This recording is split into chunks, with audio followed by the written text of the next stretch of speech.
Iran உடனான போரை இயன்ற விரைவில் நிறுத்த அமெரிக்க அதிபர் டிரம்ப் விரும்புவதாக தகவல் வெளியாகியுள்ளது.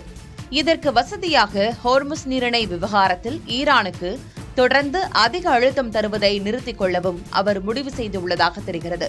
டிரம்ப் தனது அதிகாரிகளிடம் கூறியதாக அமெரிக்க ஊடகமான வால் ஸ்ட்ரீட் தெரிவித்திருக்கிறது.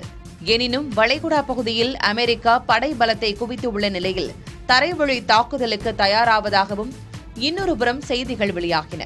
அதே நேரம் தங்களுடன் பேச்சுவார்த்தை நடத்த அமெரிக்காதான் முயற்சி தருவதாகவும் தங்கள் தரப்பில் இதற்கு மறுத்து வருவதாகவும் ஈரான் மீண்டும் கூறியுள்ளது. மேற்காசிய போரால் எரிபொருளுக்கு தட்டுப்பாடு ஏற்பட்டுள்ள நிலையில் ரஷ்யாவிடம் எண்ணெய் கேட்டு பல ஆசிய நாடுகள் வேண்டுகோள் வைத்துள்ளன. ஆசிய பகுதிக்கு வரவேண்டிய பல நூறு எண்ணெய் கப்பல்கள் ஹோர்முஸ் நீரிணை பகுதியில் சிக்கியுள்ள நிலையில் மேலும் செங்கடல் பகுதியில் வலிமையாக உள்ள ஹவுத்தி கிளர்ச்சி குழுவினரும் போரில் இறங்கியுள்ளதால் மாற்று பாதைகளும் ஆபத்தில் சிக்கியுள்ளது. இதனால் பல நாடுகளும் ரஷ்யாவிடம் எண்ணெய் கேட்டு வருகின்றன.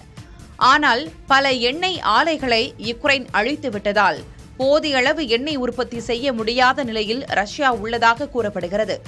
இந்தியா, பிலிப்பைன்ஸ், இந்தோனேஷியா, வியட்நாம் உள்ளிட்ட நாடுகள் ரஷ்யாவிடம் எண்ணெய் கேட்டு வருகின்றன. முன்னதாக ரஷ்யாவிடம் எண்ணெய் வாங்க பல்வேறு நாடுகளுக்கு விதித்திருந்த தடையை அமெரிக்கா தற்காலிகமாக நீக்கிக் கொண்டிருந்தது.